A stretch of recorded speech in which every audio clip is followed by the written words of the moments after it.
안녕하십니까. 행복100세 자산관리연구회의 대표를 맡고 있는 강창입니다. 앞으로 1시간 동안에 지금과 같은 인생 100세 시대에 어떻게 인생 설계를 하고 자산 설계를 해야 행복한 노후를 맞을 수 있을 것인가, 이런 내용에 대해서 말씀을 좀 드려보기로 하겠습니다. 먼저 제1부로 퇴직 후에 30년, 40년 이 긴 기간을 뭘 하고 살 것인가 하는 내용에 대해서 말씀을 좀 드리겠습니다. 저는 금년에 76세입니다만은 제 옛날에 직장 동료 또는 친구들 이렇게 지금 보면요, 고성장기의 직장 생활을 했기 때문에 뭐 집도 그럭저럭 한 채가 있고 먹고 사는 거는 그럭저럭 되는 것 같은데, 가장 힘들어하는 거는 갈 데가 없는 거, 뭘 하고 살 건가, 이런 걸 좀 힘들어하고 있는 것 같습니다. 저는 그거를 이제 퇴직 후에 12만 시간을 어떻게 보내야 되는가, 이런 제목으로 말씀을 드리는데요. 작년에 취업 컨설팅 업체 잡코리아가 발표한 자료를 보니까 우리나라 40세 이상 직장인이 체감하는 평균 퇴직 연령이 51.8세랍니다.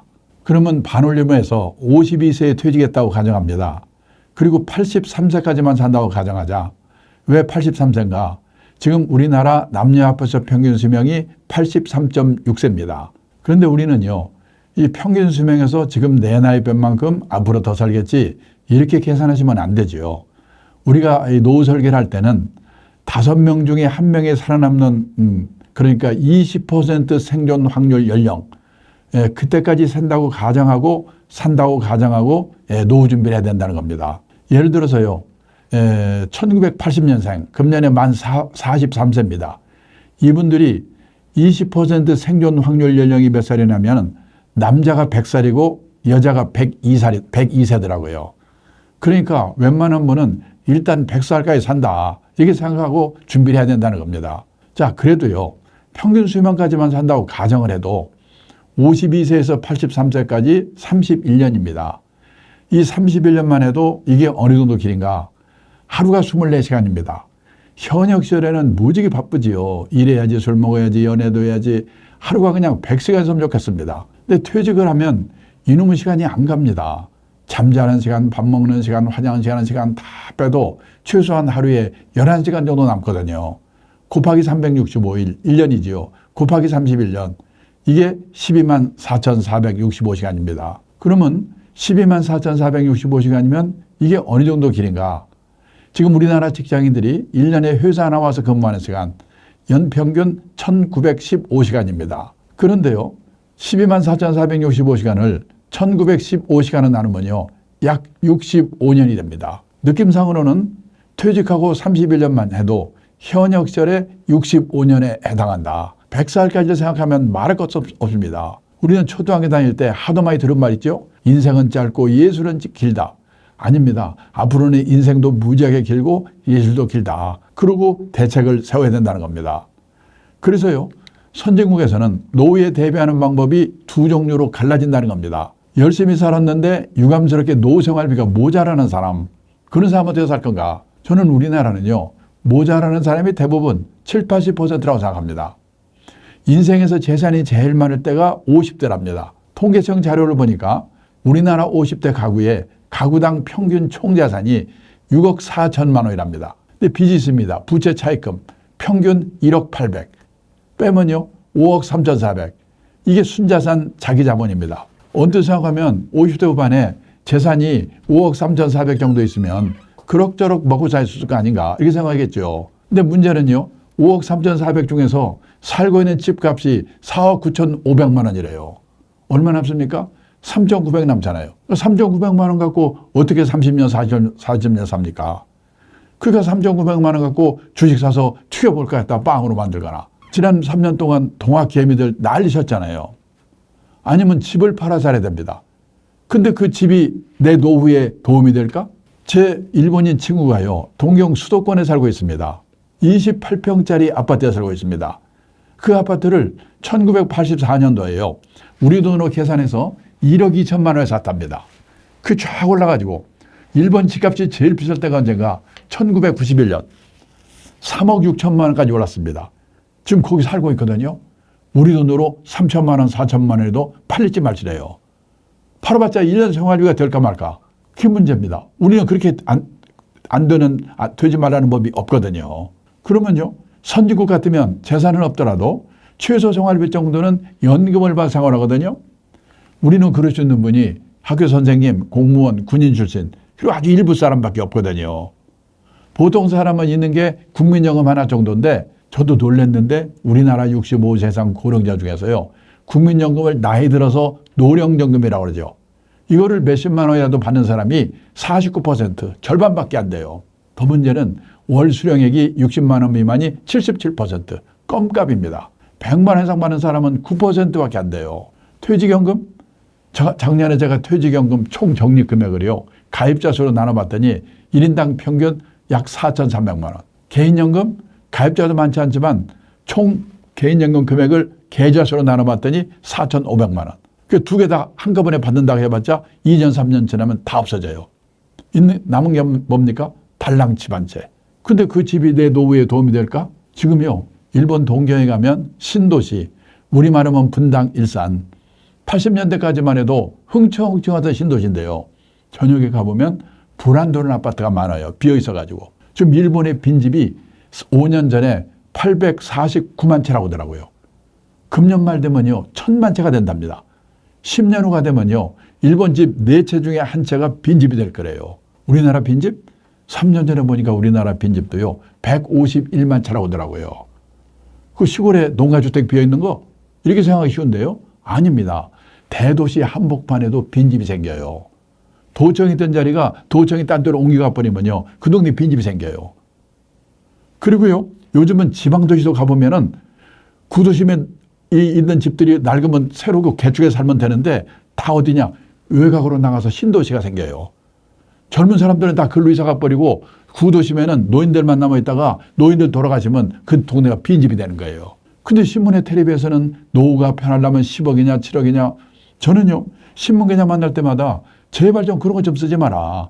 우리나라 대부분이 그렇게 안 되는데 그런 기사를 보면 도움이 됩니까? 복통 터지고 초조하죠. 그래서 지금 우리나라에 온갖 사기 사건이 횡행합니다. 부동산 기획 사기, 책방에 가보면 재테크 광풍입니다. 2배를 튀기는 법, 3배를 튀기는 법. 아니, 채광은 읽고 2배를 튀길 수 있으면 그 인생이 얼마나 간단하겠습니까? 그런 방법 없죠. 오직 하면요, 일본의 신문기자, 일본경제신문에 서울에 와서요, 특파원으로 4년 동안 근무하고 간 일본의 신문기자가 있는데요. 이 친구가 임기 마치고 지네 나라 돌아가면서 저보고 뭐라고 하냐면, 한국에 와서 4년 동안 근무하면서 보니까 한국 사람들은 돈을 버는 방법, 그 사람을 자산 관리해서 입구 관리라고 표현했어요. 입구 관리에 대해서는 쌍부로 결심이다. 그런데 나이가 60이 돼서 번 돈이 모자란다? 그러면 그 사람은 부자 될 확률이 별로 없죠. 그러면 어떻게 되냐? 맞춰 사는 방법을 배워야 되죠. 또 운 좋게 부자가 됐다. 그러면 아름답게 쓰는 방법. 그 사람은 그걸 자산 관리해서 출구 관리라고 표현했어요. 한국 사람들은 입구 관리에 대해서는 무지 결심인데 출구 관리에 대해서는 집에서 가르치냐, 학교에서 가르치냐, 사회에서 가르치냐, 공부가 너무나 안 되어 있다. 이 친구가 이러고 가는 거예요. 기분이 얼마나 나쁘겠습니까? 근데요, 제가 죄송하지만 성경에 있는 글을 하나 소개를 드리는데요. 풍부의 잘 줄도 알고 비천의 잘 줄도 알고 그때그때 주어진 경제 상황에 맞춰 사는 방법을 배워라. 기독교 인구 1%도 안 되는 일본 사람한테 우리가 충고를 드려야 된다. 저는 그게 우리나라의 문제라고 생각합니다. 우리나라 기독교인들이 제일 좋아하는 성경 구절이 저 밑에 있는 노란 글자래요. 내게 능력이 주시니 자에서 내가 모든 것을 할 수 없느니라. 그냥 새벽 기도만 열심히 나가면 만사형통. 근데요, 이게 가능한 거는 평소에 풍부에 찰 줄도 알고 비천에 찰 줄도 아는 훈련을 미리미리 받아두었기 때문에 이게 가능한 거겠죠. 근데 앞에 있는지 없는지 모르고 읽었는지 안 읽었는지 밑에 거 맞고 목매다니까 그 무당이나 똑같은 거죠. 일본 가도 미국 가도 열심히 살았는데 유감스럽게 노생활비 모자란 사람 거기도 많습니다. 어떡하냐? 할 수 없다. 나는 이제 생활비가 모자라니까 체면 불구하고 쪽팔리는 거 감수하고 허드렛 일이라도 해가지고 한 푼이라도 벌 방법이 없을까? 이 일을 찾지요. 제가 지금부터 48년 전입니다. 1975년인데요. 일본 동경 증권거래소라는 데 가서 연수를 받았어요. 그때 일본의 전체 인구 중에서 65세 이상 노인 비율이 8%였습니다. 지금 우리나라 노인 비율 18%입니다. 48년 전에 일본의 노인 비율이 지금 우리나라 노인 비율의 절반도 안 됐는데요. 지금 생각해 보니까 그때 일본의 노인들은 체면을 버리고 일할 준비가 되어 있었구나. 그때 제가 두 가지 광경을 목격했습니다. 하루는요, 동경증권관에서 지하에 주식이나 채권을 보관하는 창고가 있는데요. 그 앞을 견학하는데 머리가 허연 70은 넘어서 가던 노인들이 100명 정도 앉아가지고 주식을 세고 있어요. 제가 놀래가지고 안내하는 분한테 물어봤죠. 저분들은 옛날에 뭐 하던 분들입니까? 옛날에는요, 회사 간부도 했고 공무원 출신도 있고 한 자리씩 한 사람들이지요. 얼마씩 받아요? 시간당 500엔, 우리 돈으로 5,000원 정도 받고 일한대요. 끝나고 제 숙소가 비즈니스 호텔입니다. 거기를 가보니까 5시가 되니까 인류 호텔이 아니라서 그런지 모르겠지만은 젊은 아가씨들이 퇴근을 하고 할아버지들이 밤땅번으로 교대를 하는 겁니다. 제가 그 두 가지만 가지고 일반화시킬 수는 없지만은 젊은 나이에 그거를 보고 나이가 들어서 이 일을 하려면 폼나고 고난 있는 일은 젊은 사람한테 주고 저렇게 허드렛 일을 해야 되는 거구나. 나도 이제 오래 살아야 될 텐데 저런 준비를 하고 살아야 되겠구나. 저는 그때 그걸 본 것이요. 제 인생에 얼마나 도움이 되는지 모릅니다. 근데 그동안에 우리나라는 일도 없지만은 하고 싶어도 체면 남의 눈 때문에 어려웠거든요. 그런데요, 요 몇 년 전부터 우리나라도 무섭게 바뀌고 있습니다. 제가 얼마 전에 택시를 타고 가는데요. 기사분이 60년 넘은 분인데 외국 회사의 서울 사장을 했대요. 이분이 사장할 때는 기사 딸린 에쿠스 차에다가 부인은 사모님 소리 듣고 폼 잡고 다녔대요. 근데 이분이 대단한 게요. 사장을 끝내자마자 목표를 세웠는데 나는 3년 이내에 개인 택시 받을 자격을 갖자. 그러려면 영업용 택시를 3년 무사고 운전해야 된대요. 그때 그분이 1년 8개월이 됐다고 하더라고요. 이런 분이 들고 있습니다. 제 직장에 옛날에 동료였던 분은요. 여자분인데 나이가 70이 넘었는데요. 요즘 우리나라에 이런 게 있습니다. 이 가족 중에 아픈 분이 있으면요. 요양보호사 자격을 따가지고 그 간병을 하게 되면은 나라가 돈을 주게 돼 있죠. 자기 어머니가 몸이 아프셔서 자격증을 따서 간병을 했답니다. 어머니가 돌아가셨습니다. 근데 주위에서요. 자격증도 있고 너 성실하니까 다른 분을 한번 잘 간병을 해봐라. 그래가지고요. 90 가까운 할머니 한 분을 일주일에 몇 번씩 가서 간병을 해주고 있는데요.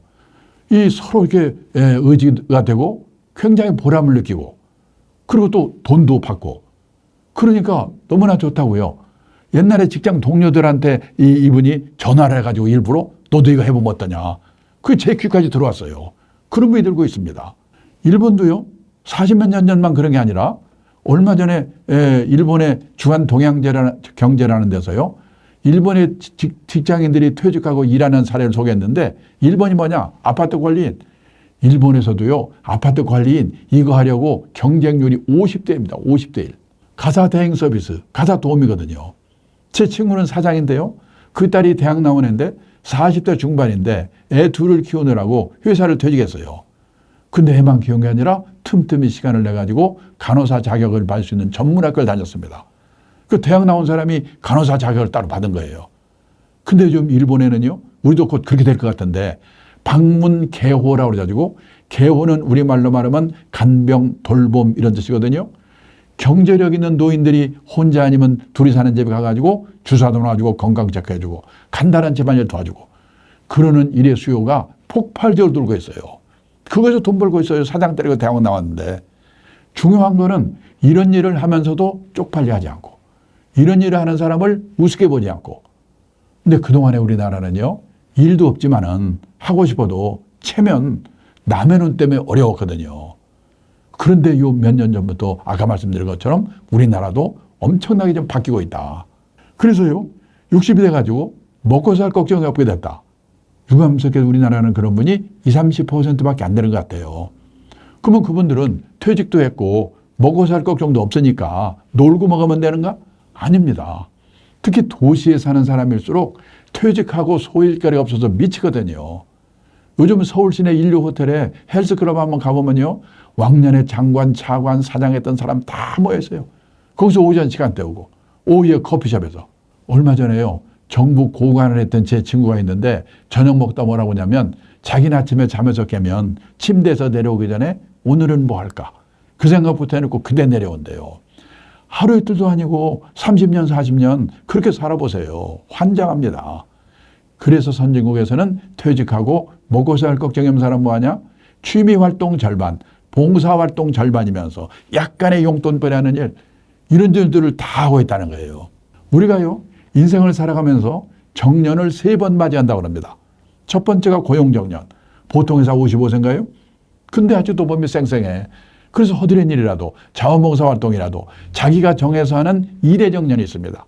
그리고 마지막으로 하나님이 불러가는 정년, 인생 정년이지요. 고용정년, 일의 정년, 인생 정년, 이 3번의 정년을 어떻게 맞이할 것인가, 이런 준비를 하고 사는 게 재테크보다 훨씬 더 중요하지 않을까. 여기까지 결론입니다. 가장 확실한 노후 대비는 재테크가 아니고 평생 현역이다. 우리가 노후의 3대 불안이 뭐냐? 첫째가 돈입니다. 둘째가 건강, 셋째가 외로움이거든요. 돈, 건강, 외로움, 3대 불안을 해소하는 최선의 방법이 돈이 되는 일이든 이 취미 활동이든 사회공헌 활동이든 그거를 겸한 활동이든 뭔가 소일거리가 필요하다. 이런 말씀을 드리고 싶습니다. 아까 외국 회사 사장했다는 그분이 마지막에 서글픈 얘기를 하더라고요. 자기가 그런 일 하니까 주위 사람들이 너 참 대단하다.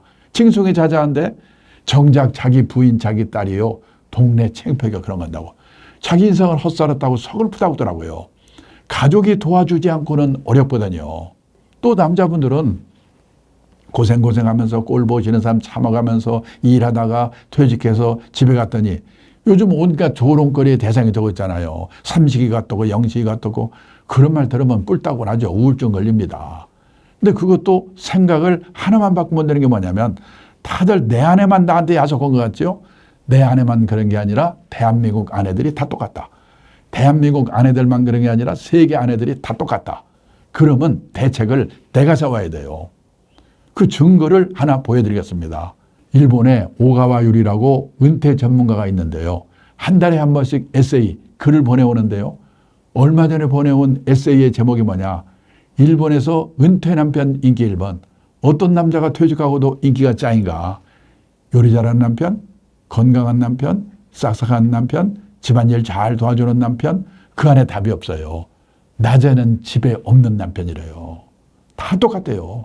우리나라는 약과예요. 이웃나라 일본은 지금 더 난립니다. 많은 분들이 요리는 중국 요리가 최고고 마누라는 싹싹한 일본 마누라가 최고라고 침 흘리는데요. 천만의 말씀입니다. 지금 일본의 가정주부들이 남편이 퇴직하고 집에 있으니까 남편 재택 스트레스 증후군이 나게 생겼대요.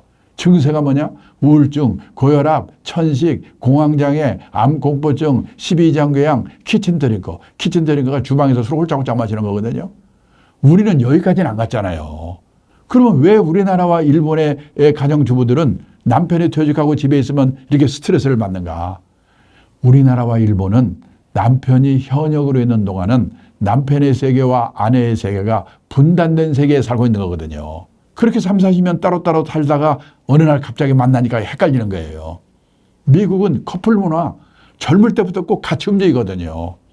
출장 갈 때도 허락받고 가야 되고 저녁에 늦게 술 먹고 들어가면 이혼이고 거기는 퇴직해서 일이 생기는 게 아니에요. 그래서 우리나라는요. 이게 한번 부부가 생각해 보셔야 돼요. 요즘 우리나라에 황혼연이 늘고 있습니다. 왜 황혼연이 늘고 있냐? 이 결혼해서 20년 이상 된 중년 황혼연의 비율이요. 전체 이혼 건수 중에서 1990년도만 해도 5%밖에 안 됐는데 2021년에는 39%. 그러니까 지금요. 결혼 기간별로 볼 때 비율이 제일 높은 게 중년 황혼연이에요. 일본이 지금 황혼연이 높다고 난리인데요. 거기는 비율이 21%밖에 안 돼요. 근데 우리나라도 일본도 황혼연 하게 된 계기를 물어보면요. 뭐냐? 옛날에는 성격 차이, 돈 문제, 외도 그랬거든요. 거기에 생긴 큰 이유 중에 하나 또 뭐냐? 플러스 된 게 퇴직한 남편이 집에 있어서 가지고 스트레스 받아가지고 그래 이혼한대요. 말이 됩니까? 근데 현실이에요. 그래서 뭐냐? 저는 이 남편이 퇴직하고 나서도 이 부인은 부인대로 지금 일본에서도 여자분들이 40대 후반이 되면요. 애들 이제 교육 같은 게 손에 띄거든요. 손에서. 그러면 다 아르바이트를 해요. 마찬가지로 남편분들도 뭔가 또 일을 해요. 그래서 낮 시간 동안만은 아내도 남편도 자기만의 무슨가 일을 하다가 저녁에 만나는 거. 그게 부부 화목을 위해 좋다는 거예요. 노후에요, 파산하는 5가지 리스크가 있습니다.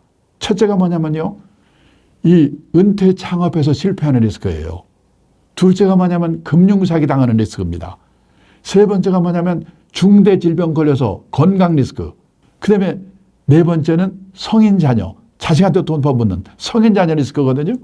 그리고 다섯 번째가 황혼연 리스크예요. 황혼연하게 되면 재산을 절반은 나누게 되요. 그래서 파산하는 거예요. 그래서 한번 우리가 퇴직 후에 부부 화목에 대해서도 그런 측면에서도 일이라는 문제에 대해서 한번 깊이 생각해 봐야 된다. 티베트의 종교 지도자 달라이라마가 했다는 얘기인데요.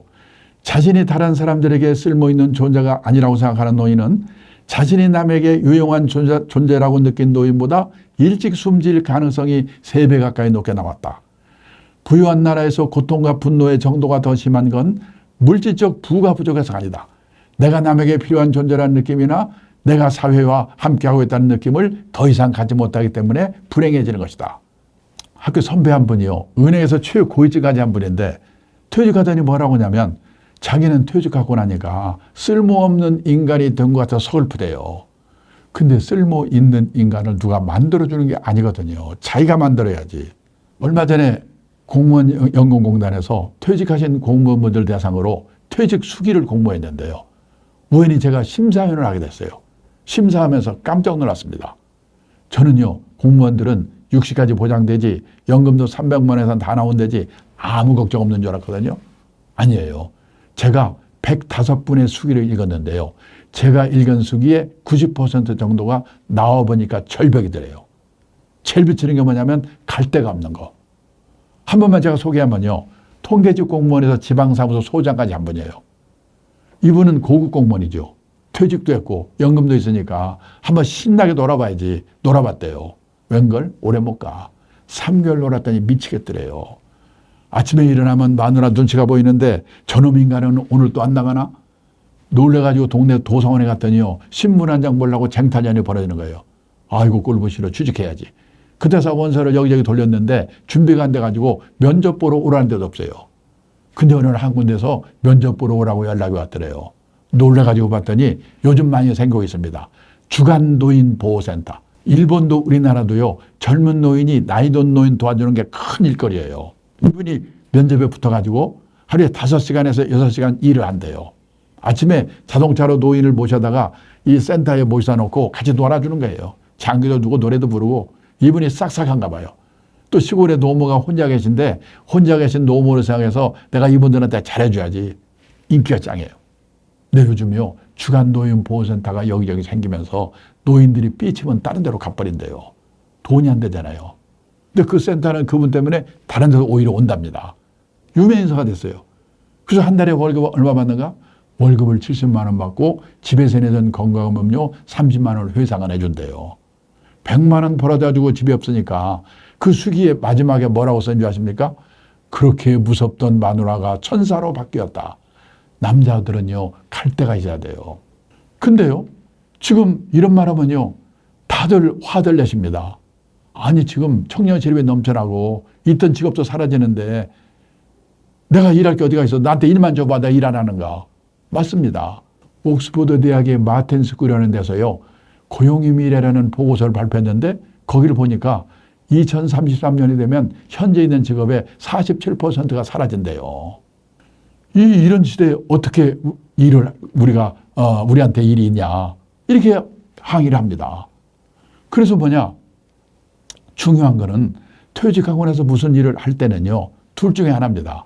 젊은 세대가 할 수 없는 일이거나 할 수 있다고 하더라도 하지 않는 일, 할 수밖에 없다는 거예요. 또 가능하면요, 할 수 없는 일을 하는 게 바람직해요.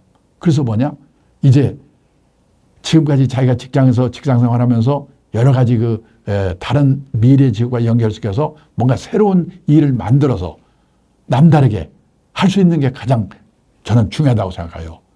왜냐하면 일이 사라지면서 또 새로운 일자들이 많이 생기거든요. 저는요, 지금 뭐라고 하냐면 창직의 시대라고 합니다. 우리나라 정식 등록된 직업의 수가 5년마다 한번 발표하는데요. 2019년에는 17,000개 정도였거든요. 근데 일본만 가도 25,000개, 미국 가면 36,000개. 생각지 않은 일들이 많이 생겨요. 아이패드 화가, 반려동물 장의사, 인터넷 장의사. 저는 인터넷 장의사가 뭔가 했더니요, 과거 흔적 지워주는 거랍니다. 그 다음에 정리 컨설턴트. 이런 일들이 많이 생겨요. 저도 사실은 업계에서, 투자 금융업계에서 50년 일을 했는데, 지금 생각해 보니까 최근 한 10몇 년 사이에 이 노후 설계, 그 다음에 투자 교육, 이런 일을 새로 시작했기 때문에 지금까지 일을 하고 있다고 생각해요. 이 창직의 시대에 나는 내가 지금까지 해온 일과 연관시켜서 어떤 일을 남다르게 할 수 있을까? 이거를 생각해 볼 필요가 있다는 겁니다. 그런데요, 돈이 아쉬워서 일을 했습니다. 근데 그게 취미가 될 수도 있어요. 또 취미를 했는데 그게 돈이 될 수도 있어요. 혹시 유튜브에서 보셨는지 모르겠는데요. 제가 유튜브에서 본 건데요. 어떤 분이 이 재벌그룹에서 퇴직을 한 분이 있습니다. 이분은 갑자기 퇴직을 해가지고 뭘 할까 봤더니 우연히 택배 분류하는 데를 가봤대요. 무지개 힘든 일을 합니다. 돈 때문이라면 죽어도 못해서 그래요. 근데 그때 그분이 과체중이었대요. 운동을 해서 빼나 저거 해서 빼나 마찬가지겠다. 그래서요, 몸무게를 뺄 요량으로 그 힘든 일을 시작했어요. 운동하는 기분으로. 몇 개월 했더니 몸무게가 빠졌어요. 그리고 그 사이에 일이 손에 익었어요. 그래서 지금 택배 일을 계속하고 있다는 겁니다. 이런 겁니다. 수입을 바라고 일을 했는데 취미가 될 수도 있어요. 취미를 했는데 결과적으로 돈이 생길 수도 있어요. 근데 처음부터 돈도 생기고 취미도 맞고 남보기도 그럴듯하고 이런 일은 쉽지 않지요.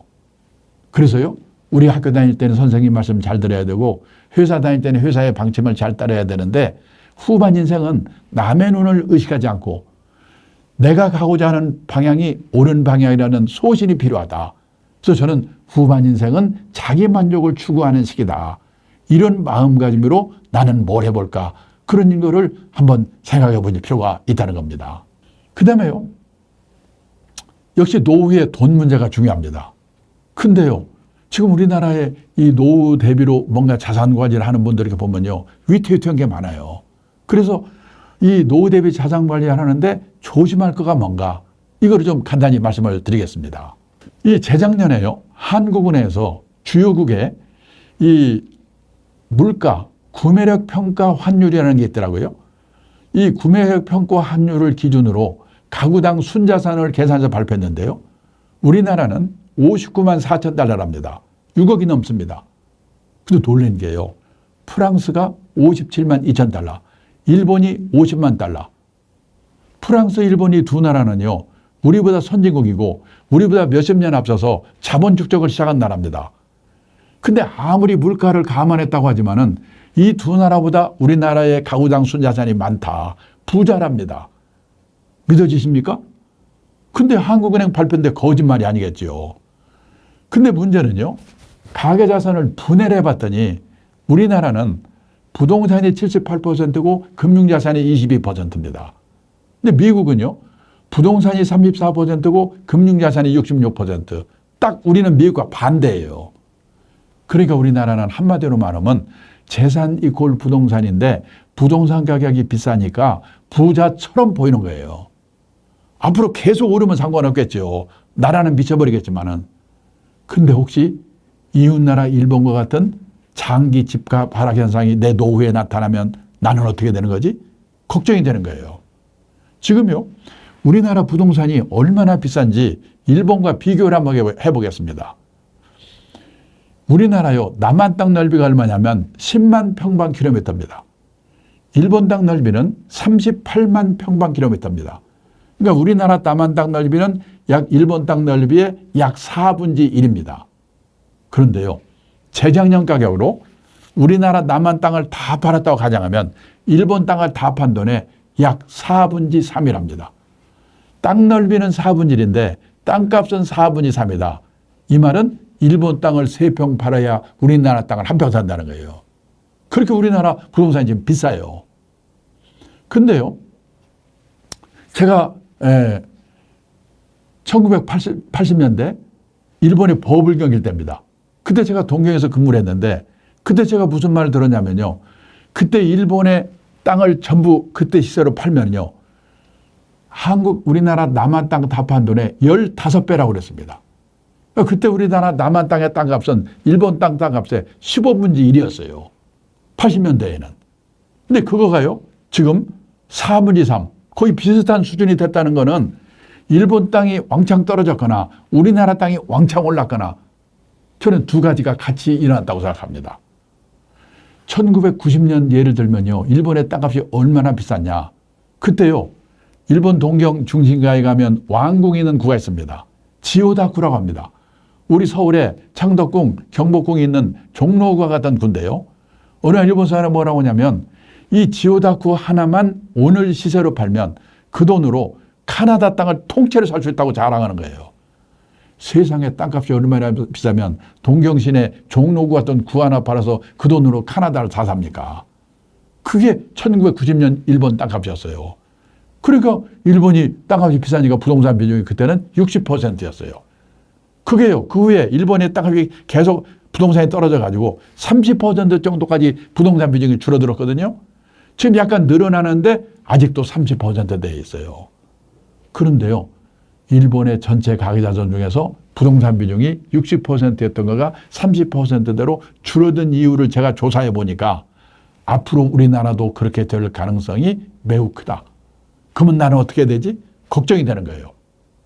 그러면요, 어떻게 해서 부동산 비중이 가계자산 중에서 일본의 부동산 비중이 60%였던 거가 30%대로 떨어졌는가? 그 첫째 이유는 뭐냐? 지난 30년 동안 일본 집값 땅값이 특별한 데 몇 군데를 제외하고는 계속 떨어졌어요. 비중이 줄겠죠. 여기 일본의 3대 도시, 도쿄, 오사카, 나고야의 택지, 이거예요. 82년을 100으로 볼 때 9년 동안에 3배 올랐어요. 그리고 20년 동안에 3분의 1로 다시 떨어졌어요. 그러니까 비중이 줄어들겠죠.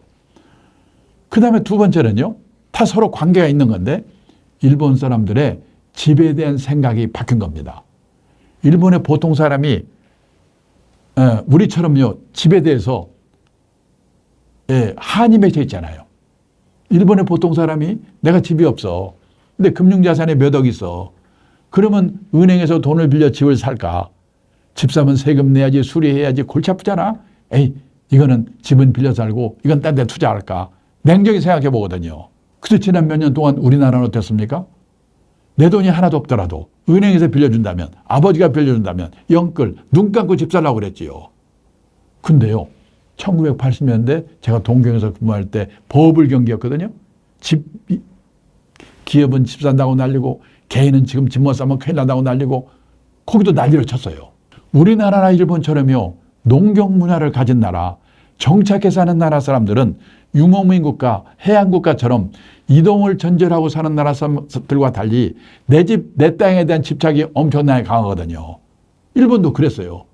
근데 집값 땅값은 떨어져, 애들은 줄어들고 노인만 남아, 경제는 어려워져. 우리가 좀 그렇게 가고 있잖아요. 그러니까 일본 사람들의 생각이 집 없으면 어때? 빌려 살면 되는 거지? 이렇게 바뀌더라고요.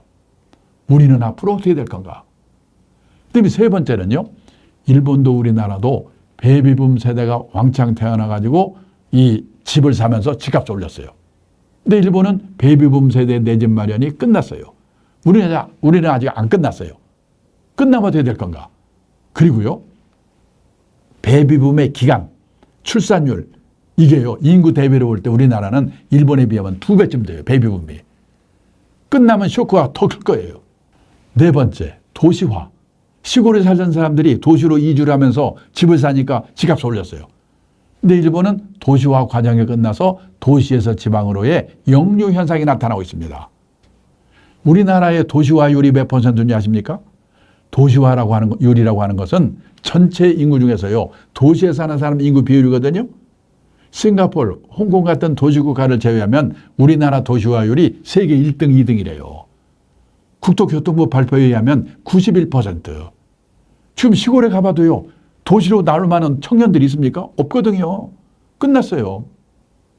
그리고 마지막으로는요, 선진국에서는 내 집 말고 여분으로 집이나 가게를 갖고 있다가 세를 놓습니다. 그 사람이 세를 안 내? 못 내보내요. 선진국은 세입자의 권리가 너무 세기 때문에 소송해야 돼. 골치 아파요. 그래서요, 선진국에서는 이 우리도 그렇게 가고 있잖아요. 그래서 선진국에서는 골치 아프니까 실물로 부동산에 투자하는 게 아니라 리츠, 부동산 펀드 같은 간접 투자를 한다는 거예요. 근데 리츠나 부동산 펀드는 펀드이기 때문에 금융자산안에 포함이 됐어요. 안 하는 게 아니고. 그래서 미국의 일본의 금융자산 비중이 60%, 70%인 이유가 여기에 있다는 거예요. 근데 지금 우리나라도 알게 모르게 이런 방향으로 가고 있다. 그럼 뭐야? 결론이 뭐야? 어떡하라는 거야? 우선요, 나는 노후에 누구와 어디서 어떻게 살 건가? 이것부터 지금부터 생각해 보시고 대책을 세워야 돼요. 얼마 전에요, 서울시에서 65세 이상 된 부부들에게 물어봤습니다. 두 분 중에 한 분이 돌아가시고 혼자 되시면 다시 자녀들하고 같이 살겠습니까? 같이 살겠다는 대답은 20%밖에 안 돼요. 50%는 자식들하고 멀지 않은 데서 혼자 살겠다. 30%는 실버타운 같은 노인 전용시로 가겠다. 80%가요, 자식들이 안 살아주는 게 아니고 본인들이 불편해서 혼자 살겠다는 거예요. 그러면 애들하고 살다가 애들 다 나가 둘만 남아. 그 중에 한 사람이 아파. 그걸 부부 간병기라고 그러거든요. 한 사람 떠나. 혼자 남아. 그 사람도 아파 떠나. 한 30년 사이에 그런 일이 생기거든요. 그 과정별로 나는 어디서 누구와 어떻게 살 건가. 잘 생각해 보셔야 돼요. 우리나라는요, 이 100살 이상 된 김영수 교수님 같은 분들을 100세인 그러잖아요. 우리나라의 100세인이 몇 분이나 계실까요? 작년에 보니까 8,000명 정도 계신대요.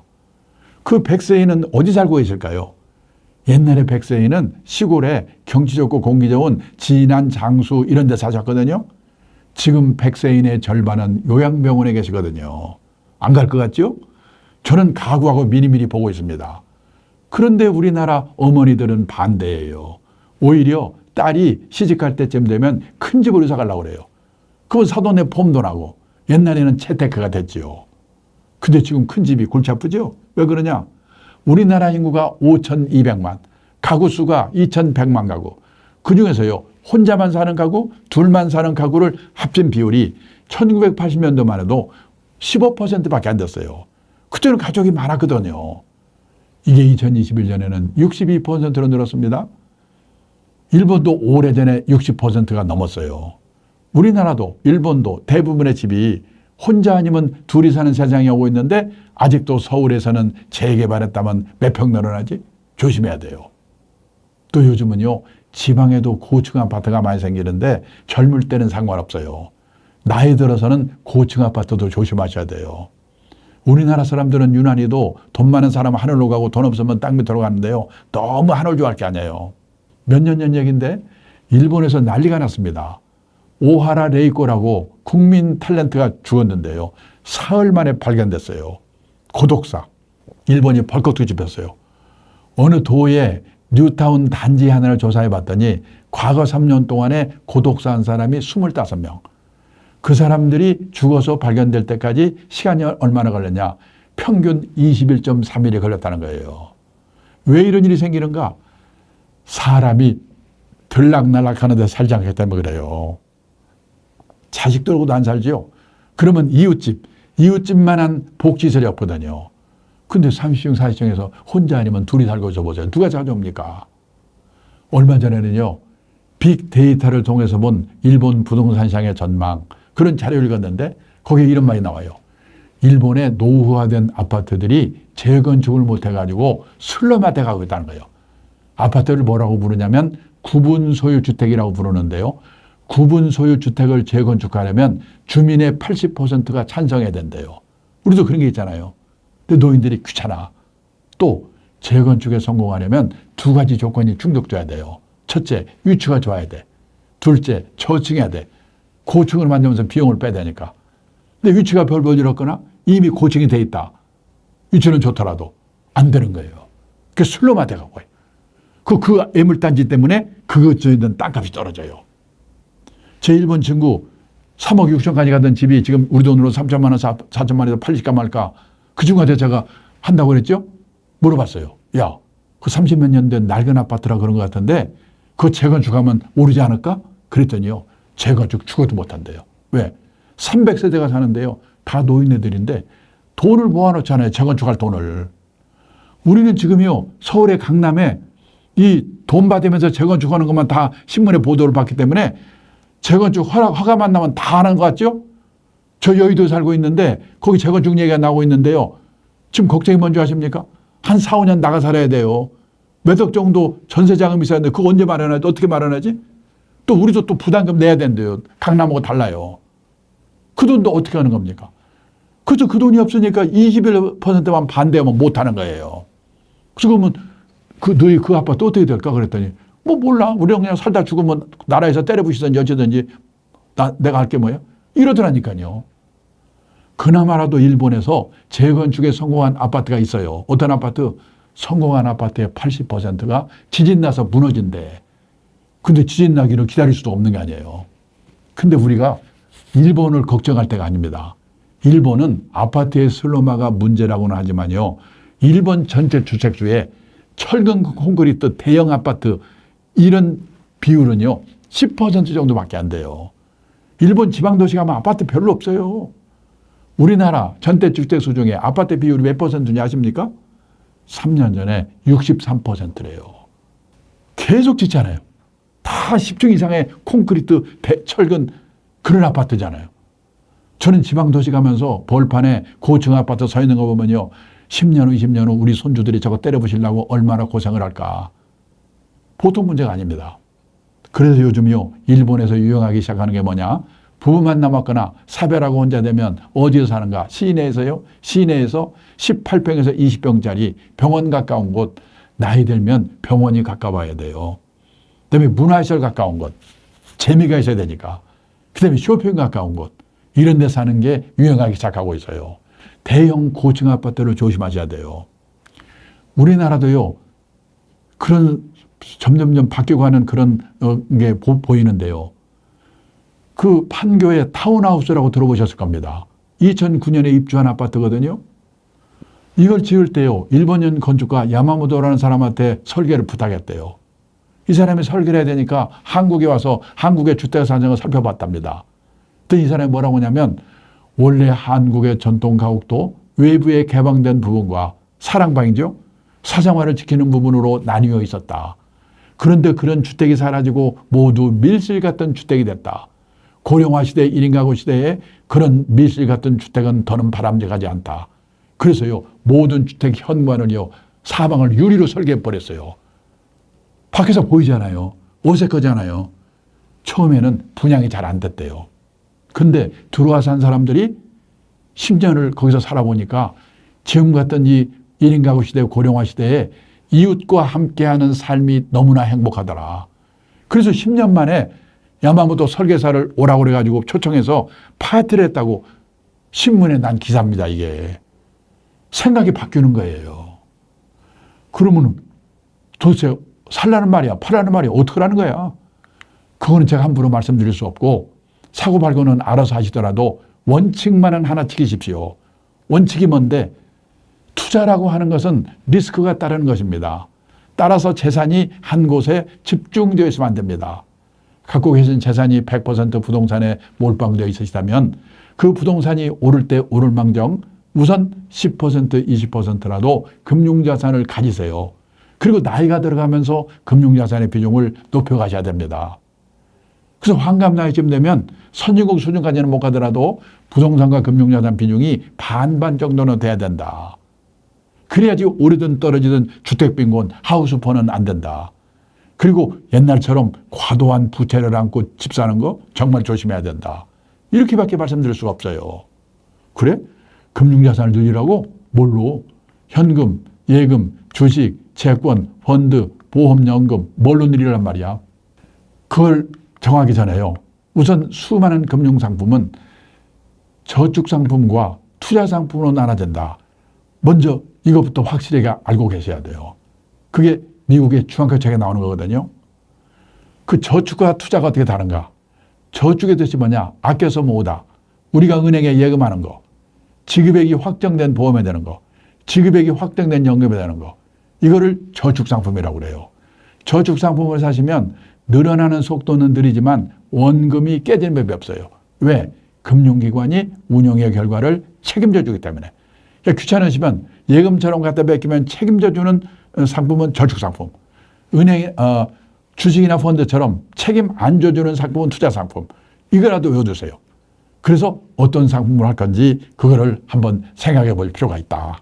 우리가 앞으로요. 혼자 사는 노후에 대해서도 한번 생각을 해보셔야 됩니다. 우리가 노후에 혼자 살게 되는 이유가 뭐냐면 세 가지가 있습니다. 첫째가 사별입니다. 둘째가 생애비혼, 결혼 안 하고 나이 든 분들. 그리고 세 번째가 황혼이혼입니다. 그 사별을 먼저 생각해 보겠습니다.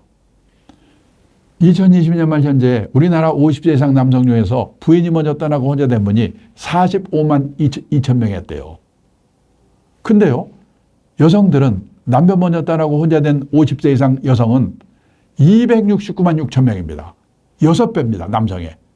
지금요, 70세 이상 혼자 사는 노인의 78%가 여성이거든요. 그래서 이 100세 시대에 혼자 사는 노후에 대해서 심각하게 고민해야 될 분들은 주로 여성들이에요. 사별하고요. 남성들은 혼자 남아서 9년에서 10년쯤 사대 상상되는데 여자분들은 15년에서 16년 징그럽게 혼자 남아 살아야 돼요. 이게 싫으면 어떻게 하면 되는가? 연하의 남자와 결혼하면 됩니다. 그런데요. 그래서 그런지요. 작년에 결혼한 백성 중에서 작년에 결혼한 백성 중에서 이 초년 경우에는 19쌍이 연하의 남자와 결혼했다는 거예요. 그러니까 요즘 젊은 여성들은 다 통박 있는 거죠. 몇 년 전인가 축구선수 기성용, 한혜진 결혼하는 거 보셨죠? 8년 연합니다. 그렇게 사모님들이 하셨어야 돼요. 근데 이제 주님께 와서 물릴 수도 없고 어떻게 하시겠습니까? 준비나 단단히 하는 수밖에. 정상적으로 결혼해서 살아도 이게 혼자 남으면 기간이 긴데요. 요즘 또 문제가 뭐냐? 결혼들 안 하잖아요. 50살까지 결혼 한 번도 안 하는 사람을 생애미혼, 평생미혼이라고 하거든요. 이 평생미혼율이 1980년도만 해도 남자가 0.4%, 여자가 0.3%. 그때는 결혼 안 한 사람이 거의 없었거든요. 근데 2020년에는 남자가 16.8%, 여자가 7.6%로 늘었어요. 근데 놀란 건 이웃나라 일본입니다. 일본 남자의 26.7%, 거의 3명 중에 하나. 여자의 17.5%가 50살까지 결혼 한 번도 안 한 사람이래요. 근데요, 뭐가 좋은 거라고 우리가 지금 일본을 열심히 따라가고 있거든요. 그래서 2040년이 되면요, 남자는 38%, 여자는 25%가 결혼 한 번 안 하고 갈 거래요. 내 아들이, 내 딸이 이 안에 들어간다. 생각해 보셔야죠. 그러면 생각해 봅니다. 옛날에 우리 세대는 왜 다들 결혼들을 했을까? 그때는 결혼을 하면 부모 밑에 있을 때보다 좋아질 확률이 높거든요. 한 방에 형제 우르르 살다가 결혼하면 새 방 사려도 단둘이 삽니다. 이불도 새 거고. 그런데 요즘 젊은 애들이 결혼해가지고요, 부모 밑에 있을 때보다 좋아질 확률이 거의 없거든요. 그러니까 나중에 후회하지 마시고 이놈들이 고등학교만 졸업하면 무조건 내쫓아가지고 그냥 불편하게 만들어야 돼요. 안 나가려면 돈을 받든지. 뭔가 특단의 조치가 없는 한 이 생애 미혼 늘어나는 것을 막을 수가 없게 되어 있습니다. 그 다음에요, 이혼입니다. 1970년대만 해도 연평균 이혼 건수가 15,000건 정도였거든요. 근데 이게 2021년에는 10만 2천 건, 엄청나게 늘었어요. 옛날에 우리 어머니 세대들은요, 결혼해서 실망을 하면 팔자라고 생각하고 희망을 버렸는데 요즘 여성들은 결혼해서 실망을 하면 남편을 버린답니다. 근데 옛날에는 결혼해서 4년 이내에 아이고 실수했구나, 신혼이혼의 비율이 높았거든요. 그런데 2021년에는 결혼해서 20년 이상 된 소위 말하는 중년 황혼이혼의 비율이요, 1990년도만 해도 전체 이혼 건수의 5%밖에 안 됐는데 2021년에는 39%. 지금 결혼 기간별로 볼 때 비율이 제일 높은 게 중년 황혼이혼이에요. 이거 조심해야 돼요. 저는요, 2000년 초에 일본에서 나리다 이혼, 황혼 이혼 이런 얘기가 많이 나오길래 일본이 황혼 이혼 대국이라고 생각했거든요. 아니에요. 이혼 건수 자체가 우리가 일본보다 높아요. 아시아에서 우리가 1등입니다. 그리고 일본은 아직도 신혼이혼의 비율이 높은데, 그래서 일본에는요, 전체 인구 중에서 중년 황혼연의 비율이 1990년에는 14%였던 거가 2021년에는 21%로 늘어났어요. 그런데도 저렇게 엄살을 떨었거든요. 근데 우리나라는 39%. 보통 문제가 아닙니다. 그래서요, 일본은 65세 이상 노인 중에서 혼자 사는 독거 노인이 742만 명, 전체 노인의 20%. 근데 우리나라는 혼자 사는 노인의 숫자는 아직은 197만 명. 왜? 인구가 일본이 우리의 2.4배, 노인 비율이 일본이 우리의 2배 가까이 되거든요. 그러니까 숫자는 197만 명인데 퍼센트로는 21.8%. 혼자 사는 노인의 비율은 벌써 우리가 일본보다 높아졌어요. 보통 일이 아니에요. 10몇 년 지나면 우리도 일본 수준으로 초고령 사회가 될 거예요. 그때 가면 우리나라도 혼자 사는 노인의 숫자가 얼마나 많아지겠는가. 그래서요, 가족은 해체가 되고 노인동거 시골 가보세요. 마을 안에 노인네들 모여 살잖아요.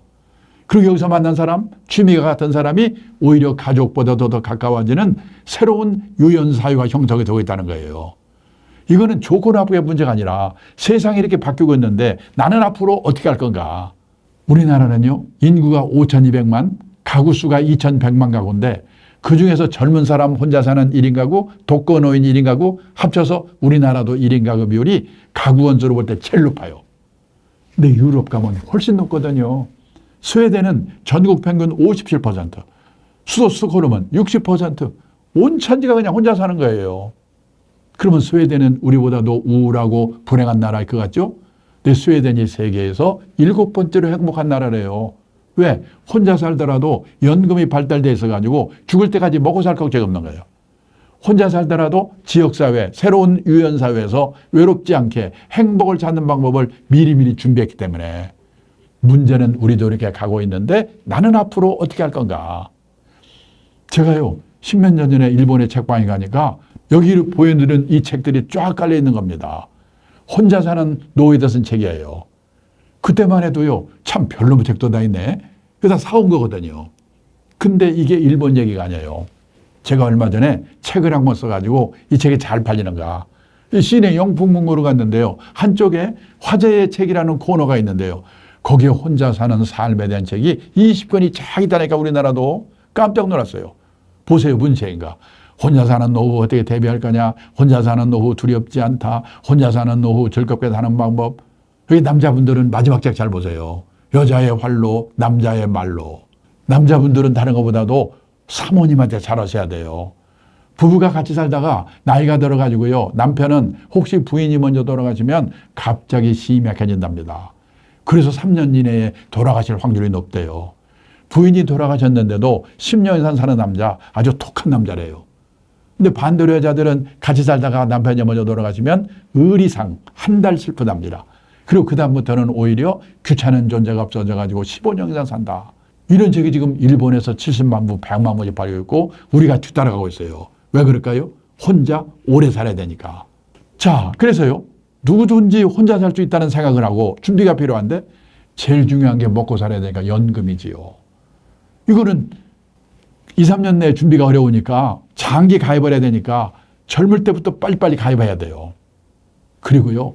젊을 때 건강하던 분이 암에 걸려 심혈관 질환, 저도 지난 10몇 년 사이에 부부가 암에 걸렸습니다. 깜짝깜짝 놀랍니다. 그래서요. 환갑되기 전에 중대질병보험 하나 들어두는 거. 이런 준비가 필요해요. 그리고 가족이 아니라도 지역사회, 이런 새로운 유연사회에서 외롭지 않게 행복을 찾는 방법을 미리미리 준비하는 거. 그리고요. 대부분의 가정에서 남편 중심의 노후 준비를 하고 있는데 남편 먼저 떠나고 혼자 남아서 10몇 년 살아야 되는 아내분을 배려한 노후 준비를 해야 된다는 거예요. 얼마 전에 변호사 한 분이 80대 중반에 돌아가셨는데요. 옛날에는 변호사가 돌아가시고 나면 여기저기 수임료로 땅 받은 것도 그래가지고 자식들이 무지개 싸우거든요. 근데 그분은 본인 돌아가신 뒤에 봤더니 본인 명의로 돼 있는 게 전화기 한 대밖에 없더래요. 싸울 일 없게 만들었어요. 그리고 세를 받아먹는 부동산이 있는데 거기에 소유권은 자식한테 줬는데요. 사용권은 만화님한테 준 거예요. 사모님 돌아가시다 가면 사모님 거야. 그런 식의 배려. 그리고요. 주거 형태의 합리적인 선택. 한마디로 대형 고층 아파트를 조심해야 된다. 앞에서 말씀드렸죠? 그리고요. 가족의 해체가 일어나고 있는 한편에 가족 회복 운동이 또 한편에 일어나고 있어요. 일본에서는 3대 할아버지 아들 손자가 이 한 건물 또는 근처에 독립적으로 살 수 있도록 개축을 하면 세제 혜택을 준대요. 또 노인분이 큰 집 혼자 살고 있으면 젊은 사람들과 그룹 리빙, 공유경제 이런 것도 활성화되고 있어요. 이런 문제도 한 번쯤은 생각해 봐야 된다. 그리고요, 또 하나 뭐냐면 지금 우리도 곧 그렇게 될 것 같은데 일본은 베이비붐 세대 대부분이 후기 노령기에 들어갔어요. 그래서 일본은 지금요, 이 죽음이 많은 사회, 다사사회라고 그래요. 그런데 거기도 혐오시라고 저걸 짓지 않았어요. 화장터를. 화장할 데가 없는 거예요. 근데 병원에서는 시신을 갖고 나가라고 그러지? 집에 갖다 놓을 수는 없지? 요즘요, 일본에서 유행하는 게 뭔지 아십니까? 시신 보관 호텔이 유행이래요. 또 그 문제가 아니에요. 후기 노령에 들어가면요, 이 간병이 필요한 일이 많이 생깁니다. 돌봄이 필요한 일이. 저도 76세인데 작년에 제 아내가 비 오는 날 계단에서 넘어져가지고 두 달을 휠체어에서 살았거든요. 부부만 사는데 아내가 그렇게 사니까요, 보통 문제가 아니에요. 지금 일본은 지금 난리예요. 뭡니까? 그걸 간병 돌봄을 일본 말로는 개호라고 하거든요. 개호 난민, 그 다음에 개호 대란. 왜냐? 돌봄이 필요한데 그 해줄 시설이 없어요. 또 그걸 해줄 요원이 없어요. 우리는 중국 동포라도 많이 오고 있잖아요. 그분들도 안 오면 우리도 마찬가지 될 거예요. 그래서 뭐냐? 나중에 후기 노령에 들어가서 나나 내 아내가 혹시 돌봄이 필요할 때 어디로 들어가지? 그 비용은 어떡하지? 또 누가 나를 도와주지? 이런 문제를 생각해보고 그 보험도 들어주고 그 비용도 미리미리 해주고 그런 시설 같은 것도 미리미리 한 번쯤 살펴보고 만약에 일이 생겼을 때 대책을 세워야 된다는 겁니다. 이런 문제에 대해서 지금부터 한 번씩 생각해 보시길 부탁드리면서 오늘의 제 강의를 끝내겠습니다. 감사합니다.